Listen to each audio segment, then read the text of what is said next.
And I lose this real estate job. And Tim, the very same day, Sarah was interviewing for a pharmaceutical sales job and got it.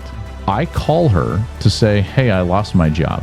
She's calling me at almost the same time to say, I got a job that covers your salary.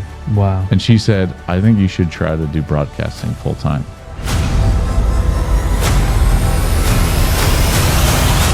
All right, welcome back, everybody. We are here in the studio at the Maverick River podcast. It's been a little bit of a time. We took some vacation this summer to just kind of pause and be with the family. And I'm really excited to be back in the studio with you guys. Thank you for tuning in as always, and continue to share and send this out to people that might be encouraged and inspired, particularly guys who just need an encouraging word to dig deeper into their faith.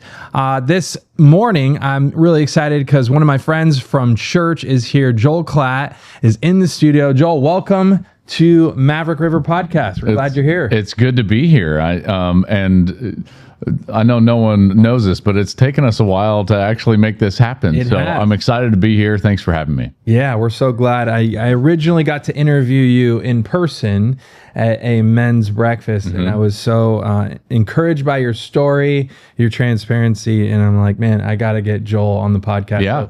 So thanks for saying yes. I know it took some time, but here we are. I'd love for you to start off with, I have kind of this dumb tradition of asking some would you rather questions. Yeah, I love it. Let's do it. The first one is tough. If you could only have one meal, basically like one restaurant or your favorite meal for the rest of your life, but every single day, what would you eat? Oh my gosh. I know it's tough. I would immediately regret this, but it would be the Javier's Tablita. Steak only, flour tortillas. Okay. Yeah. So 2 days in, I would be like, "Oh my gosh, I'm ruined." But that's my favorite. That's my favorite meal, and it happens to be my wife's favorite meal as well. So it works out great. So when you go there, do you share it or do you both get the same? We do, and in fact, the kids have chimed in now too. So we order like the tablita for 3 and 4, and they like steak only and flour tortillas. So it's quite the ordeal. What is the tablita? Is that like a fajita style? It's somewhat fajita style, but it's not fajitas because the meat is standalone, and then all the fixings. So I actually think it's more like table tacos. Okay. And for whatever, I mean, it's delicious. Man. So I love it. It's making me need to go check this out at Javier's. Yeah. I've never had that. And I love Javier's. It's just been a long time. It was a close win. I could do an In-N-Out burger every day of my life. Yeah, there's no doubt. Too. I love In-N-Out. Okay, second question is, I know you have 3 boys. Yeah. How long you been married? 20 years this last May. Congrats. Yeah. So if you could go, snap your finger tomorrow, you don't have to do any travel. Don't worry about cost. You could be on vacation anywhere with your family tomorrow. Where would you be? Hawaii. That's our favorite spot. I would be in one of 2 places. I know you said 1, but I love the Big Island on the Kona side. All right. And I love Kauai because of how just like sleepy and slow it is. Yes. That's my style. And I would be on the Poipu side, not Princeville, because it doesn't rain as much. Oh, interesting. So I took my family last month to Princeville. Oh, yeah. Hawaii, and we had we've only been once as a family before this, done Maui. Okay. And we absolutely fell in love with Kauai. I don't know if we'll go anywhere else. Yeah. Isn't it great? But we were not on the Poipu side. We were up in Princeville. Liked the rain, but we didn't get to see Poipu, so I don't know. Maybe we would enjoy that. It's definitely a little bit different, as you know. Like every island has their little microclimates, and there's the desert side and the rainy side. And we've always just been like desert side folks. Yeah. Sarah loves the heat and she loves the sun, so that's the way we rock. I love it, man. I love Kauai. I think that's where I would go as well if I could. Look at that. I mean, we were there in Kauai for 5 nights. And that was probably a month ago, and we are talking about it every day. Like, literally mourning not being on. What a great vacation. Oh, man. It was so great. Well, we did 3 nights in Maui and then jumped over to Kauai. Awesome. And just like, I think Hawaii is my jam. Yeah, that's my jam as well. Yeah. Well, okay, so this part is where I want to get to know you a little bit. So just share a little bit about yourself and maybe just move that into your story of faith. Yeah. So, man, I think a lot of people would know me from college football. So I do our lead game on Fox Sports in college football. I've been an analyst ever since 2006 for a long time. But my story obviously is more than that. I was the youngest of four in a church-going family. My parents are incredible people. They're still together. They're still alive. And we went to church every Sunday. It happened to be a Baptist church back in the 80s, so I learned pretty quickly how to be a facade Christian, I would say, and learned how to be one thing on Sundays and then another thing the rest of the week. And that seeped into my teenage years. And then that's very much how I lived in high school. Is I was one person to my family, and then I was another person with my friends. Sure. Heavily into athletics. That was where my identity was, my self-worth was. I played football, basketball, and baseball throughout high school. Wow. And then was fortunate enough, but I was drafted to play baseball after my senior year in high school by the San Diego Padres, and I decided to sign. Very worldly decision. I just wanted to say, like, I'm a pro, and I got drafted. Turns out, I'll get back to this, but it was the worst decision I ever made. Okay. Because, God used it to shape me. But very quickly, I started experiencing failure for the first time in my life from an athletic standpoint, which rocked my identity and worth, and when there's no foundation of who you are or what you are, I started diving into all the worldly things that I was into, in high school, and I very quickly spiraled out of control. This is 18, 19, 20 years old, heavily into drinking, failing in baseball, not having any direction, and I just having that backing of faith, and we had moved to a non-denominational church as a family at that point. I just knew something was missing, inherently having been around it my entire life. So I made the decision I was going to leave baseball, and it was a life decision, not necessarily a spiritual decision or an athletic decision, but it was like, hey, something's wrong here. I need to stop. I would love to not drink as much as I am drinking at this point. And I need some sort of direction. I probably need a degree. I'm sitting here. I'm now 21, and I decided to go to the University of Colorado because you retain your eligibility. They said, "Hey, well, why don't you walk on the football team?" Yeah. So it wasn't even like I was quitting baseball to go play football. I was quitting baseball because I was answering this nudge that at the time I wouldn't have attributed to our Lord, but that's what it was. In hindsight. He was nudging me like, hey man, like I have something more for you. My blessings are more for you than this. The world is never going to quench you. That's what it was. But at the time I was just like, I need to change. So I went back to school and decided to walk on the football team. And almost immediately that was honored by the Lord, and I started seeing both personal and spiritual and athletic success right away. I think, like, long story short, it worked out. Some people transferred, and all of a sudden I was the starting quarterback. And again, I had never even anticipated playing. Yeah. This was not a football decision. I never expected, if I wanted to play football, I would have gone to a smaller school, because I in no way would have thought that I could play at Colorado, and I ended up being a starter for 3 years. That's awesome.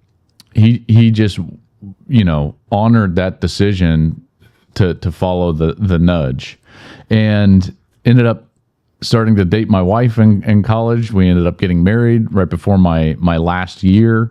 Oh, so you're a ring before graduating. Yeah, I Ring by did. spring. Yes. Oh my goodness. I did. She had just graduated college, and I had 1 year left, and we ended up getting married. We always think back, we're like, who let us do that? We were so young. But So how old were you? Is that 22? I was 23. 23 at the time, and she was 22. Got it. But again, yeah, very, very young. I'll try to speed up just No, you're because fine. This is great. what happened going to minor league baseball ended up happening again, like the Israelites in the desert in Exodus. And I know if you go to Mariners, you know we're going through Exodus right now, which is a really incredible series. And it doesn't matter how many times God rescued or pursued, they walked away. And similarly, that's what ended up happening to me. By the time I was a senior, I was gripping again. I was holding on too tightly. My identity was completely in what I was doing, how I was performing. And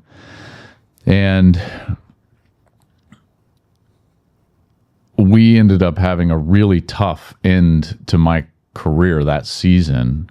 We had to play the Texas team that ended up winning the national championship in 2005 with Vince Young. And we played them twice that year. Once in their place in October, and then once for the Big 12 championship game. And in that Big 12 championship game, again, God had honored this decision to go to Colorado, and he had blessed me with opportunity, and I meet and date and marry my incredible wife, and I'm having, he gave me this incredible platform to help kids, who would come around. And yet, I made it my own again. I made it my own identity. I put football above him. And in the end, we get beat 70-3 in a Big 12 championship game. And I ended up getting knocked out. I suffered my 10th concussion, was knocked out, was in the hospital. Wow. So that's how my college career ended. Tried to go play in the NFL, was never really full-hearted into it from a full commitment standpoint. Got signed by the Saints and then the Lions. And I was just kind of burned out, from the pressure and the way everything ended. And Sarah was certainly concerned about my history with head injuries. So that ends up fizzling out. And the reason I'm like an Israelite is because then I just spiraled, because again, now my identity, I'm no longer an athlete. And I just struggled mightily.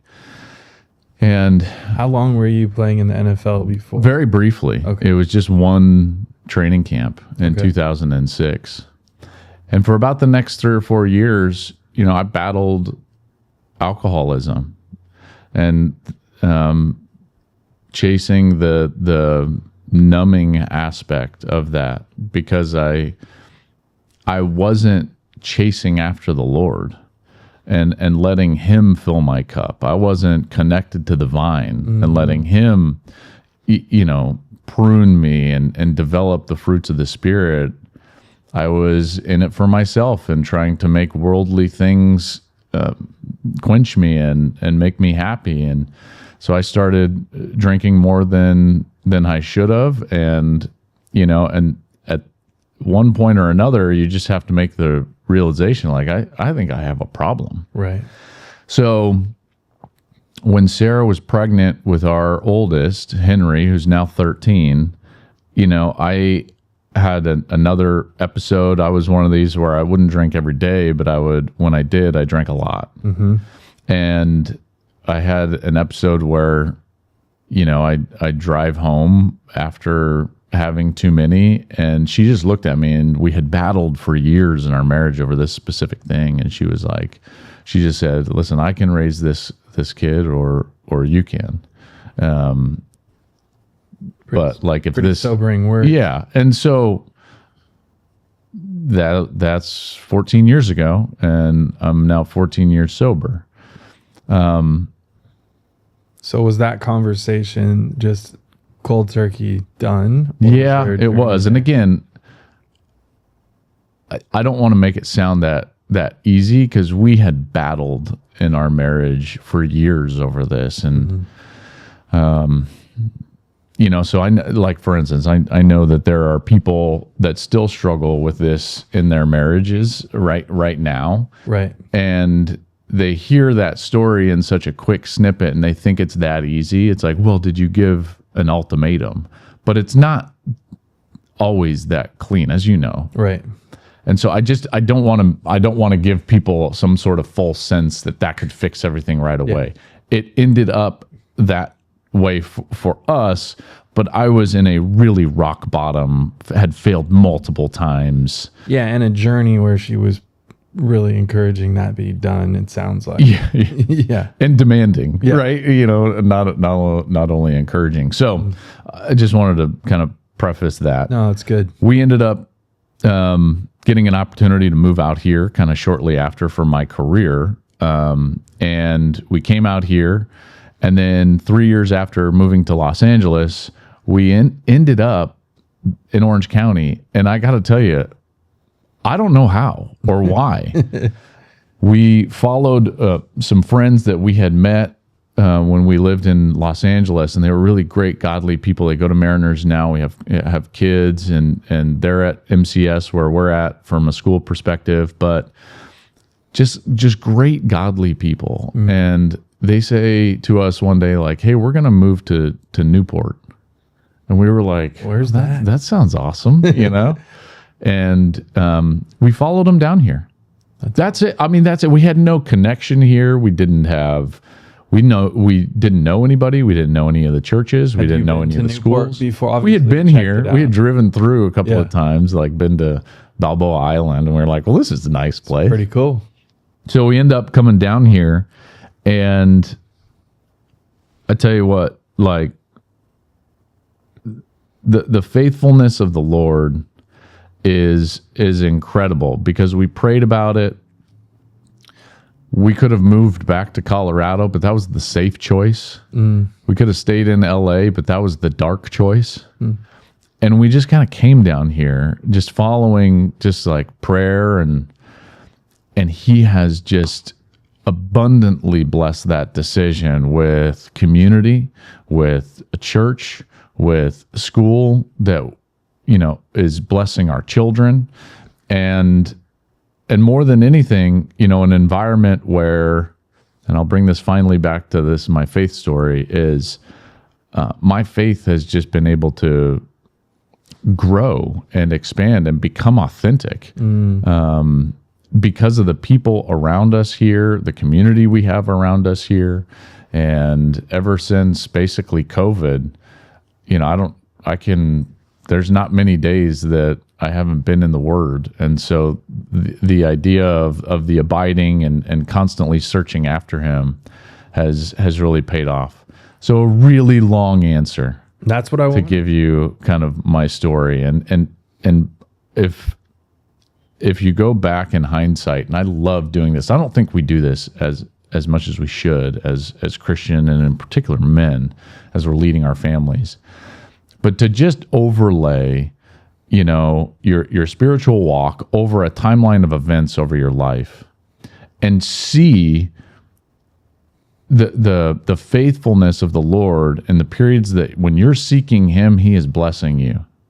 And it is so apparent to me, when you make a decision, or when you are in a season where you're really seeking after the Lord, the ways that He blesses that. Mm-hmm. And I can see that in my story in abundance. That's amazing. No, thanks I like the long version. That's what I was looking for. There is a couple of things I want to just ask, because I think it's so relevant to primarily the audience is men that are listening to this. Although we have all sorts of people listen to this, it's really for anyone. But Maverick River is a ministry all about helping men ignite them to follow Jesus, and that radically transforms their whole family. That's what we're all about. And so one of the things I think is helpful to hear, because I know it's so many of the guys' stories, that I get to, and even my story, sometimes my identity gets wrapped into, oh, I'm a pastor at Mariners, or I'm this or that. And so talk a little bit more about the parts of the story and the journey of reconciling I'm a child of God versus I'm an athlete, I'm a collegiate quarterback, I'm in the NFL, or I'm going to go play in the MLB. Yeah. I'd love to talk a little bit more about identity for a minute. So I really believe that it's maybe not the number one thing, but it's close to it. It is the number one thing that we battle now. And it's because Western civilization, our country in particular, and in particular where we live here, that's all people talk about. Right. And I think it's a subconscious thing. It's just like kind of the way we go about it. It's the first question or second question you ask somebody when you first meet them is, what do you do? Yeah. There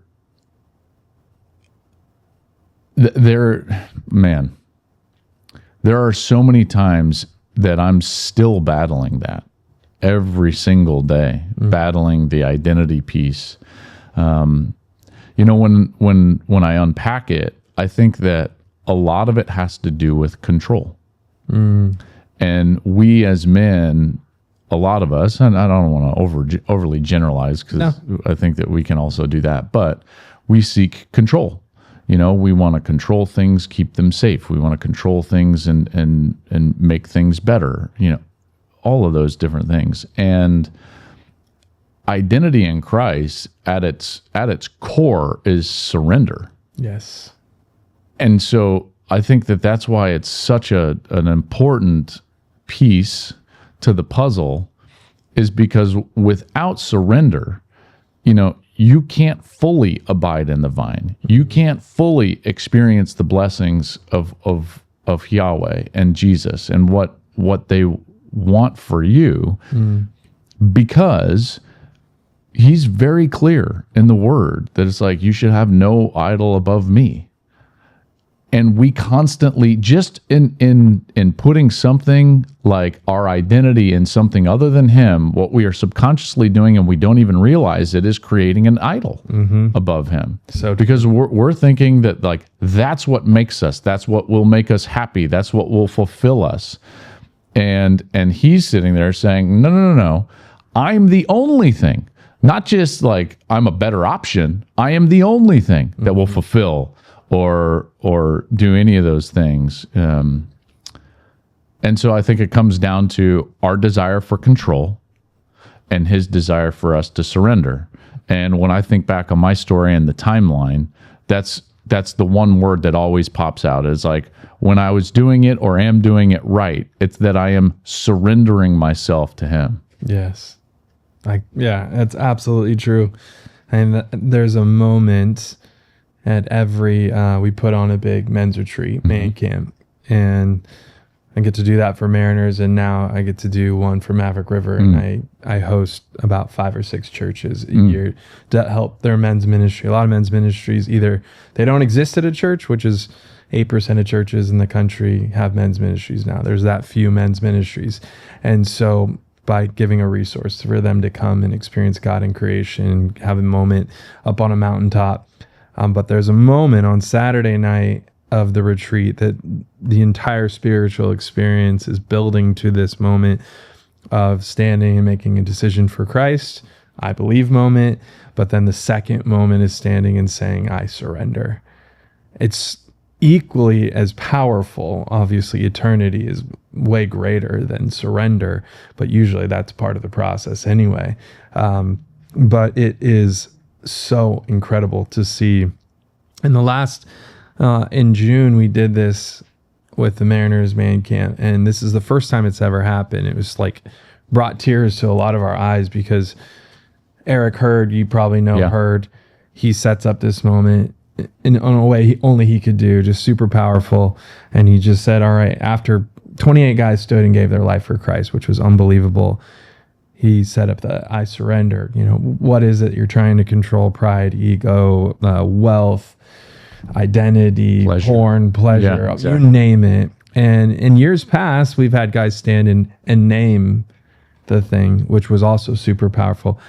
And every year it kind of changes a little bit. And this year he set it up and said, if you need to surrender something right now, stand up. And we usually try to count to just get an idea. And there's about 425 men in this outdoor amphitheater, and probably 350 at the same time stood and like almost in sync said, I surrender. And it was like a roar of surrender. Wow. It was beautiful and powerful. And you can only imagine what that meant for each guy individually, and what they were laying down and relinquishing a stronghold, a sin in their life that needed freedom, and the freedom of God to just fully take over, as we know his way is better than our way. What a powerful statement. That's such an important aspect, of believing. Yes. That I don't think we talk about quite enough is the surrender piece of that, surrendering desires and whether it's ambitions or to him, and just saying like, hey, my one desire, my one ambition is to be more like you. Yeah. And then trusting that his abundance will be greater and moving forward. Yeah. It was awesome. So I think you're absolutely right. Like, if you really unpack it, so much of it is control and us trying to lead our own story, our own life. And for sometimes good reason, provision over your family, building wealth, or, but then how easily that can get wrapped up into greed and false senses of safety. That's right. And I think it's just super important and it's a daily surrender, trust, obey, surrender, trust, obey, over and over. And sometimes multiple times a day, right? Like, where we have to remind ourselves, like, this is who I am. This is who I follow. So thanks for sharing some of that. I do want to probably get back to some of the sobriety journey, because I know that's probably relevant to some of the people listening. But one of the things I'm curious about, how in the story, sobriety happened, but then all of a sudden you found yourself in broadcasting. You're one of the biggest voices in college football today, and you were an athlete that ended up in OC. But where did that all come into play? Yeah, I mean, there was this period from about 2006 to 2012 where it all converged. It's like my athletic career is ending. I'm trying to find a career path, and I'm trying to find myself in the Lord and in my own marriage, right? So like that. And I think that there's probably periods like that for a lot of men. Yep. When you're coming of age and you have these epiphanies and it's all kind of converging, and it's like, okay, what am I going to do? And how am I going to do it? So the broadcasting piece for me, again, was incredible provision from him. There were things that I was seeking, that I thought I wanted. And thankfully, I think based on, prayer from Sarah and others, doors just closed, from the football side of things, the Lions, Saints, opportunities there, the concussions. And it's like, it was pretty clear. It's like, hey, that's over. Yeah, no more. So I started seeking out, I thought I was either going to be a coach or an investment banker, because I was an economics major, because I immediately saw the fame, prestige, and power and monetary success of coaches. I saw the monetary success of investment bankers, and I sought that. Yes. And for whatever reason, I knew that, like, my wife's probably not a coach's wife. My dad was a high school football coach. I had just been through college football, and I was like, I don't think she's going to love that. And so I didn't pursue coaching right away. I had just seen the staff that I played for get fired. And so I started to pursue this investment banking side of things. And I made a couple of decisions to go work at some small places because I thought that it would jump over some hurdles and allow me to have financial success sooner, right? So I think a lot of young guys, in particular athletes, do this, which is you try to find this path of least resistance for some monetary gain, or trying to get someplace just financially right away. And I made a couple of those decisions. Well, in the meantime, by chance, again, didn't go to school for journalism or broadcasting or any of it. The regional sports network in Denver at the time was FSN Rocky Mountain. And they had a package of high school football games that they were doing.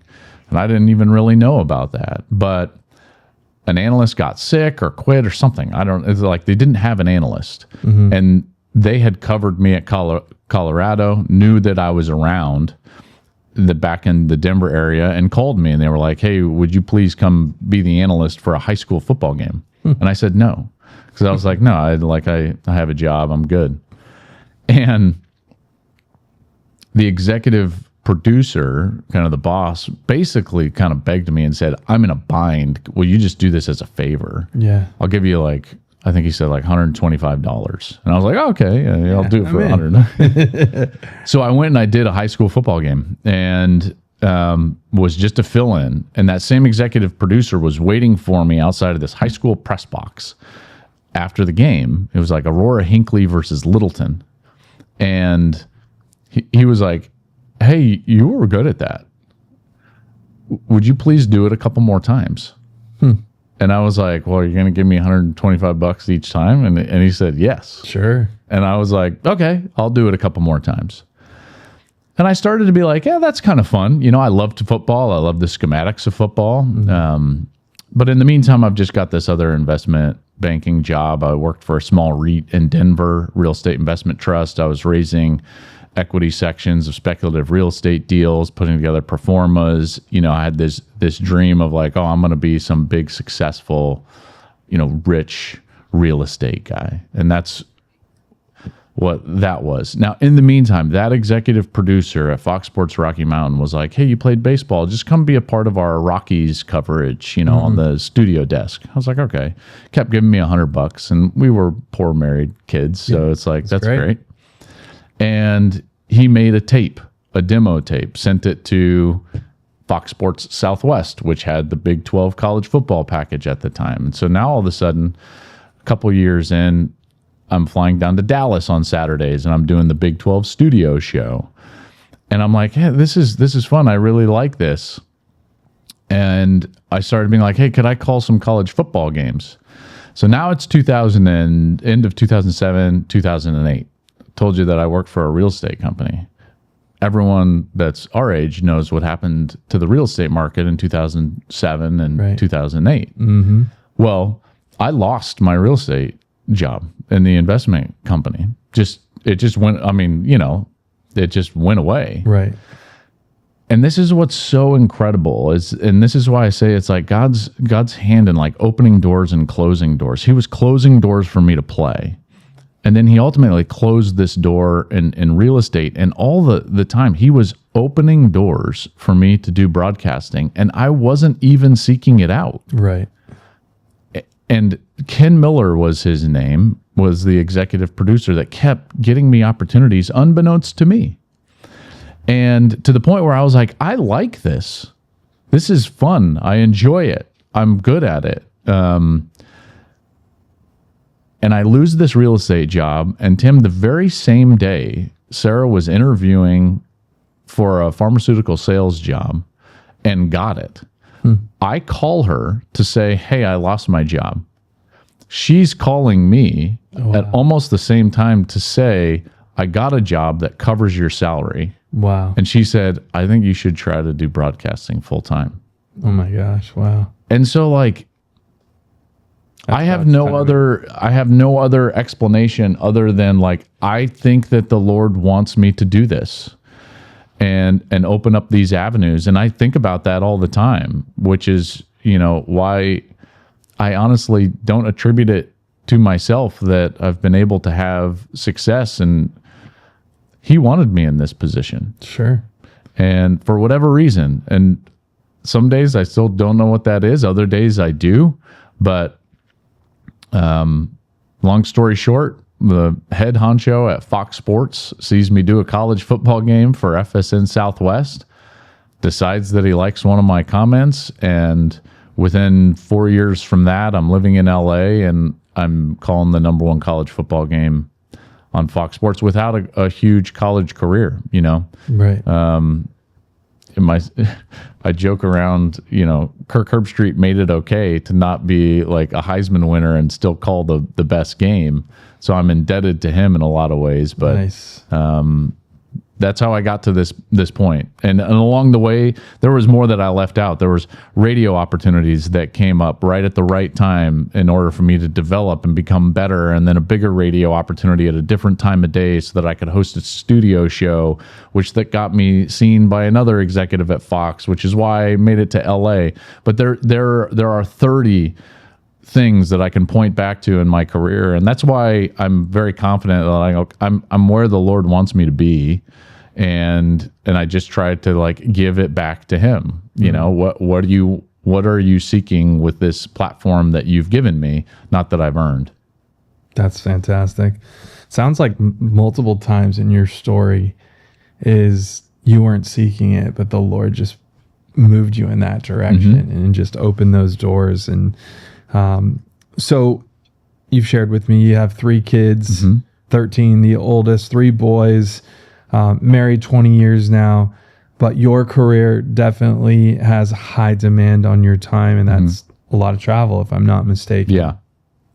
How do you balance work life and putting your family, your faith first with that kind of demand?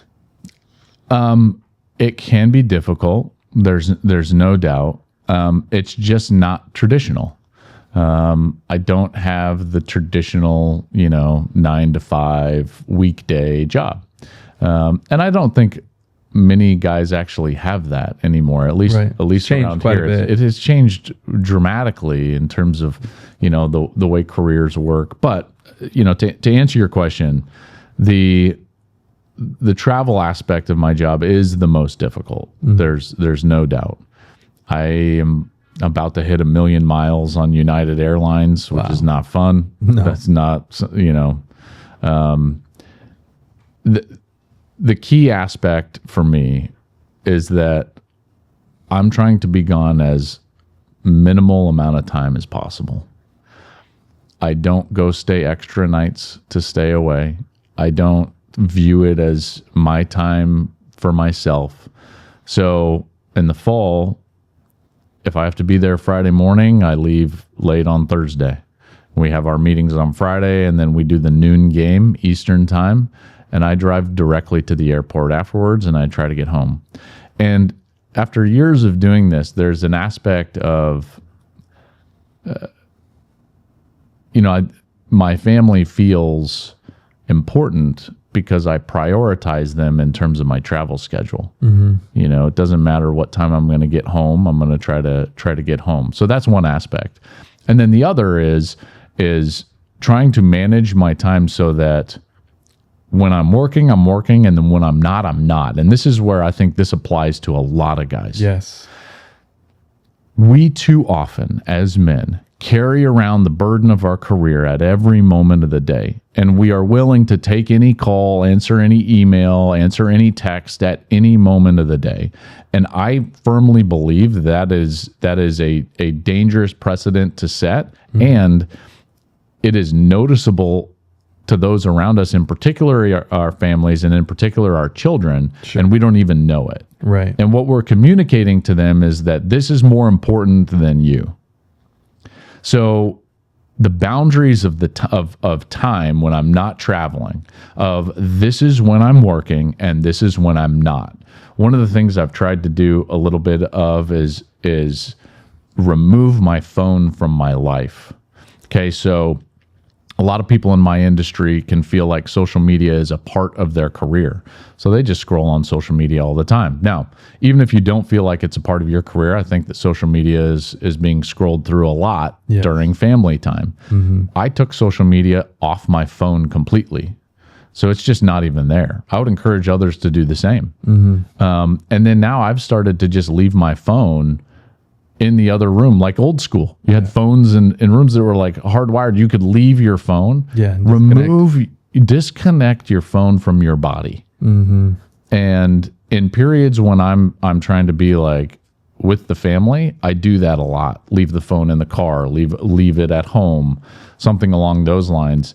And you'd be shocked at the depth and frequency of the conversations you're going to have with your children and your wife, because you're not constantly fully present, distracted by the phone. So those two things is, and there are others obviously, Tim, but like when I'm traveling, I'm trying to prioritize them in the timing of my travel. And then when I'm not traveling, I'm trying to prioritize when am I working and when am I not working, and trying to separate those off. And the one area where I think that bleeds the most is your phone. So be cognizant of your phone. Yeah, so true. Now, I think someone, I think it was Dallas, shared you did something with young adults at church, and you had shared that because college football happens on Saturday. Sometimes that's an late afternoon, evening game, but anytime you could, you'd hop on a plane so that you could be back and go to church with your family on 100%. Sunday. That's really impressive. Yeah, this is what's so great. And I know there are some out there that might listen to this and are college football fans, and they don't like noon kickoffs. Selfishly, you love those. I love noon kickoffs. Because I am in church on Sunday morning. Yeah. Last year, I made it back every single Sunday. Wow. And again, I will do whatever it takes. There were times where I was connecting from State College, Pennsylvania, into Chicago, and then there was a delay, and I'm landing in LAX at 2 a.m. on Sunday morning. But that's fine. Because again, I feel strongly that it will be powerful for my kids to know that I prioritized going to church. And they know that. Yeah. If I woke up and was just like sleepy and like, guys, I don't feel like it today, they'd be like, what? Like, what's wrong with dad? So that's something, I remember saying that then, but I love getting back and getting into church. That's awesome. There are some interesting looks. People will be like, look twice and be like, I see you yesterday. Weren't you in Pennsylvania? It's really impressive. Very, very encouraging to hear that kind of commitment to your family and to be in community at church. One of the questions that I asked you the last time we connected was the integration of faith and work and how that plays. You had some great things to share. One of the things I think you shared about is, I think it was either before or halftime, you have a tradition that you do. So share more about that and the integration of faith. You do have a platform. You do have a lot of people who love hearing you. Yeah. So what does that look like? So I think that there's layers to it. There's multiple layers. The first and foremost, the way I talk about individuals has to be in concurrence with the way the Lord views those individuals. That's good. So I don't want to tear someone down in order to build myself up. If I wouldn't do that in my personal life, if I wouldn't do that at church, why in the world would I do that on the air? Right. I think that line is honestly, it can be difficult because part of my job is criticism. Sure. So what I try very hard to do is not criticize the person, but the decision or something along those lines. Pointing out that it was a bad throw or a mistake is not tearing someone down. And so the idea of just not being personal in my analysis is big. I don't know if I'm perfect at that, but it's certainly something that I'm cognizant of. The other, which you talked about, is this idea of giving the Lord that platform, so that what I'm communicating hopefully is from Him, so that people are encouraged by the way that I'm speaking about individuals or the game. So during the national anthem every week, I close my eyes and say a prayer, because it's one of the few times, as you can imagine, it's an incredibly hectic and chaotic day. Sure. There's a lot going on. There's a lot of people around, and there's very few times to just kind of like sit and just be calm and try to just think about, okay, like this is what I want to communicate. This is the way I want to communicate it. And the national anthem is perfect for that time because the booth settles down. You're usually about like a minute to air, which is just a high anxiety moment. So you've got what you want to say, and the stadium is silent, and I just close my eyes and I say a prayer, and I stole this from a pastor who has since passed, who I grew up listening to. His name was Jim Dixon. And he used to say at the beginning of every service, may the words of my mouth and the meditations of my heart be pleasing in your sight, is what he used to say at the beginning of every service. And I just kind of think about that and pray that prayer right there at the national anthem. Then the third string of this, how does my faith interact with my career, is that on my podcast, I have found the opportunity to do mailbag episodes and take questions from individuals. And what I try to do is solicit both football questions and personal questions, whether that question is about parenting or marriage or whatever it is, life decisions. And in those questions, I incorporate my faith, and I am outwardly bold about my faith in Jesus and the way that it has impacted my life positively, and my belief that it will impact their life positively as well. And so I think that it's really all three of those strands. Just the way you're talking about people giving the Lord the platform, and it's like, all right, this is yours. Like, I'm just a vessel. You communicate what you want. And then the idea of an actual external outward, almost evangelical message during the podcast. So good. So let's talk about being a dad to 3 boys. And we do a lot of ministry stuff to help dads. And it's a hard season of life when they're young, and work and life and faith. So what's some practical advice or insight that you could share with our audience on raising 3 kids? Man, do you have any for me? I don't. It's not for the faint of heart. Oh my goodness. Especially 3. That is the truth. I mean, this is the one area where I don't know if hopefully this will resonate with guys out there, but my head hits the pillow every night, and this is what I think about,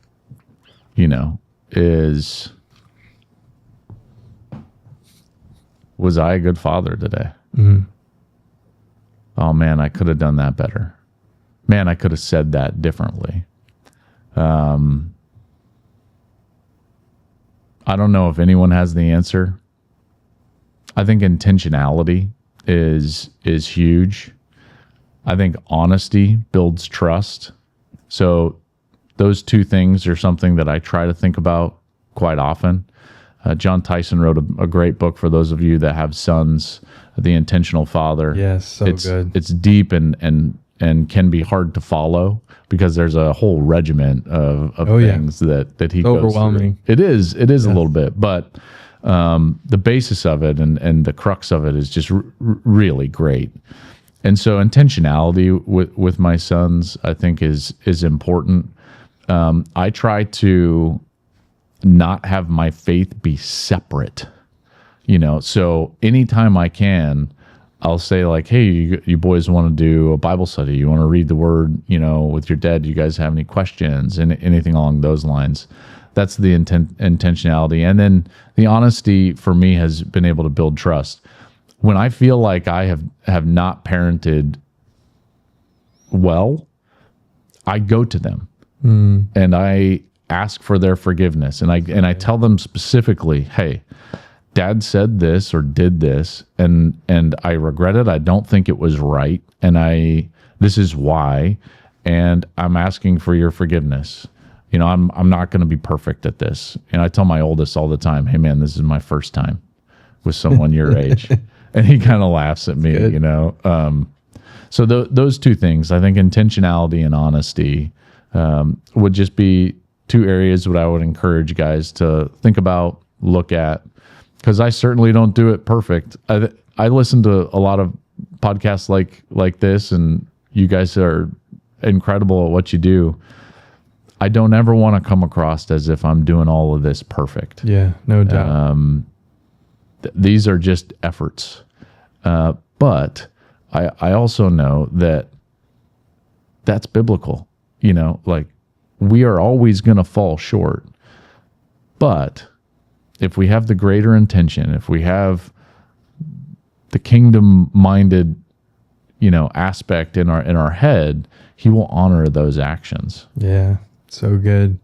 So I actually read The Intentional Father earlier this summer, and because my son he's going to be turning 13 this summer, and you know, feel the pressure of the rite of passage. I know. And since your boy's a bit older than mine, have you moved into any of that in rite of passage process that John encourages? Hopefully he doesn't listen to this before we do this, but I have a secret trip planned that he does not know about.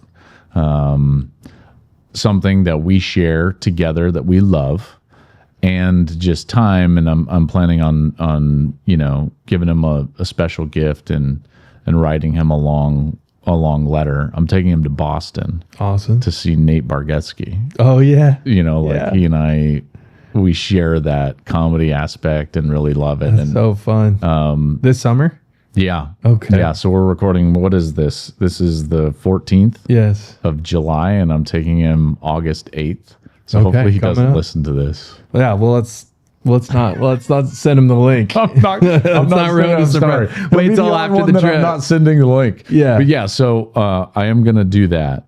That's really cool. Hopefully that'll be fun. Yeah, that'll be great.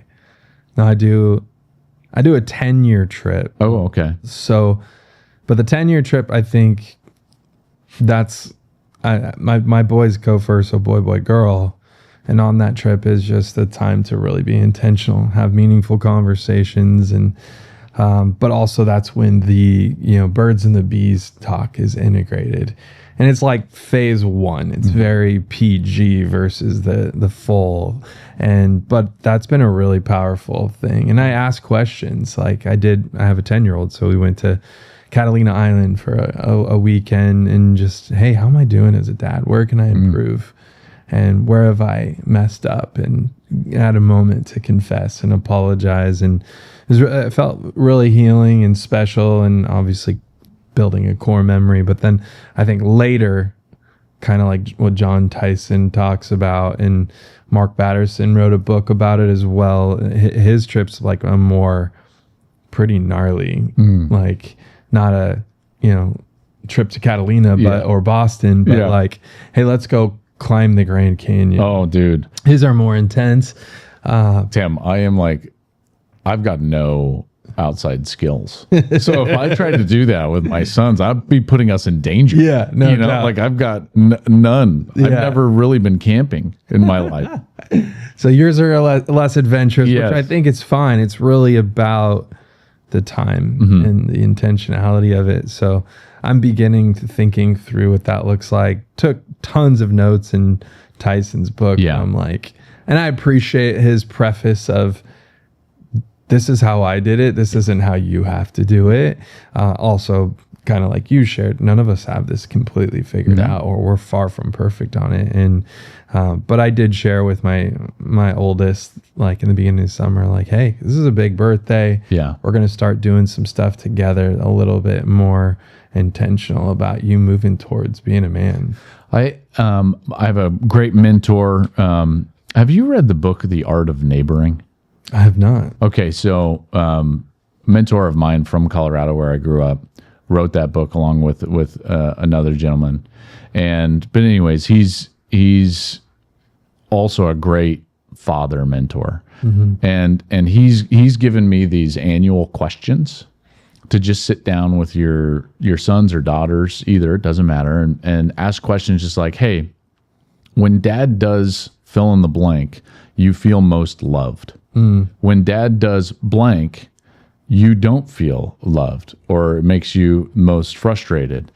What is the one thing or goal you want to achieve this year, and how can dad help you achieve that thing or goal? That's like great. These questions, and I tell you, it bonds you with your kids, because there's like this mutual shared, experience. And I know that Tyson talks about similar things, but these things, these are one-off, not those are a little easier, a little more user-friendly. It's really a powerful exercise to ask your son or daughter, like, one, how are you doing? And then two, like, hey, communicate to me how I'm doing. Yes. I think that's a big piece. It's huge. It's huge. Yeah, I think any sort of intentionality with them beyond just the surface stuff is so important. They feel seen and loved, and I'm excited to figure out what that journey is for the oldest, so that I'm prepared for the ones following. But man, thank you for being here today. You bet, man. One of the things, as you know, that this ministry is all about helping build men's ministries and engaging guys in God's word, abiding in Christ, that you've shared quite a bit about. And so any kind of final wisdom for the guys out there listening to just encourage them today?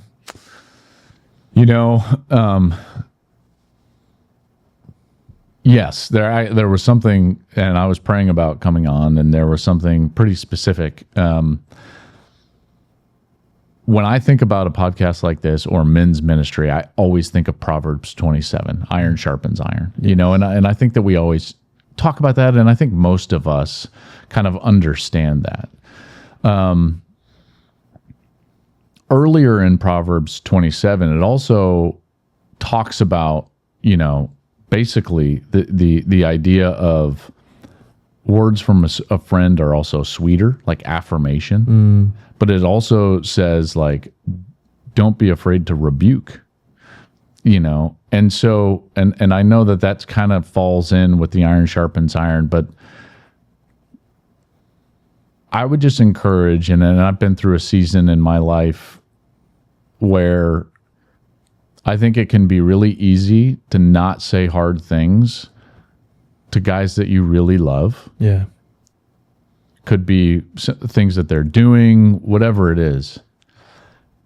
And when it gets brought in love, the Bible is telling us that it is not just good for us, but our duty as believers and as men to bring things to the surface that our friends are struggling with, so that we can help them out of those seasons.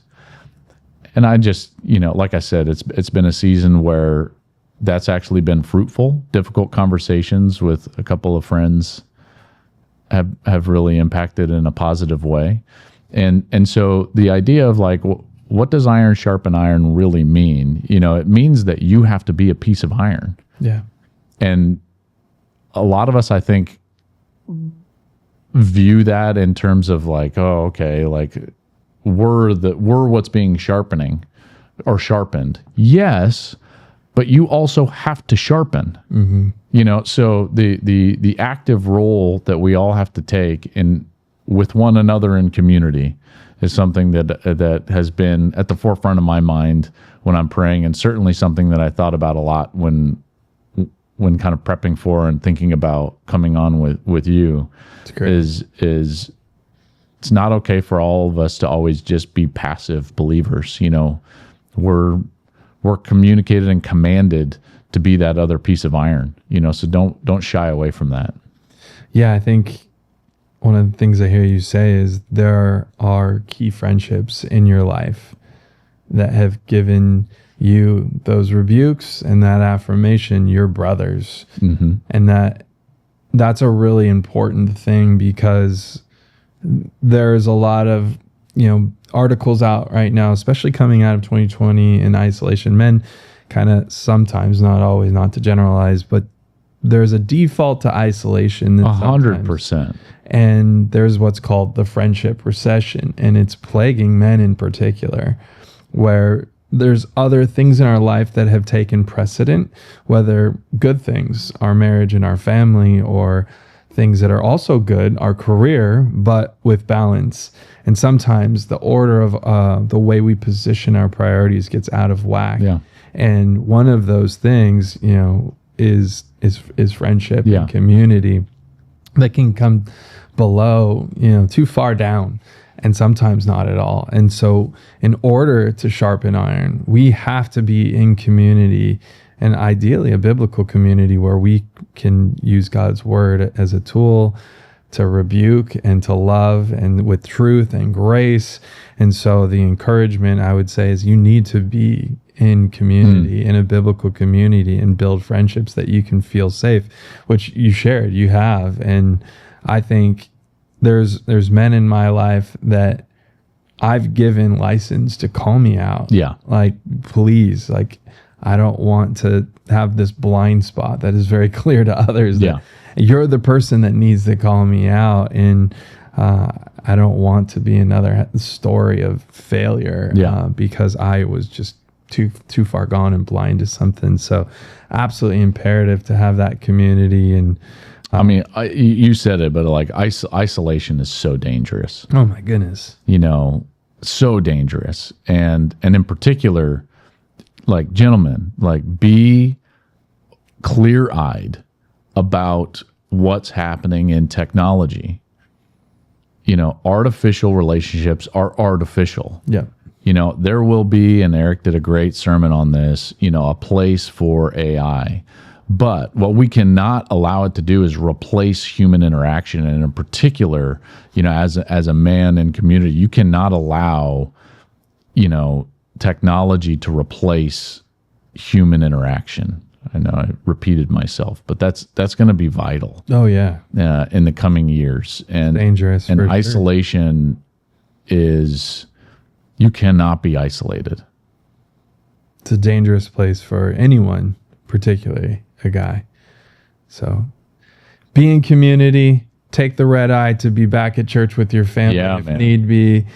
Joel, it's been a pleasure. Thanks for having me. Yeah. I loved hearing your story and just your path of God just leading the way and you surrendering and going, I'm yours, Lord. So I would love it if you could pray for our audience to close us out today. That'd be amazing. You bet.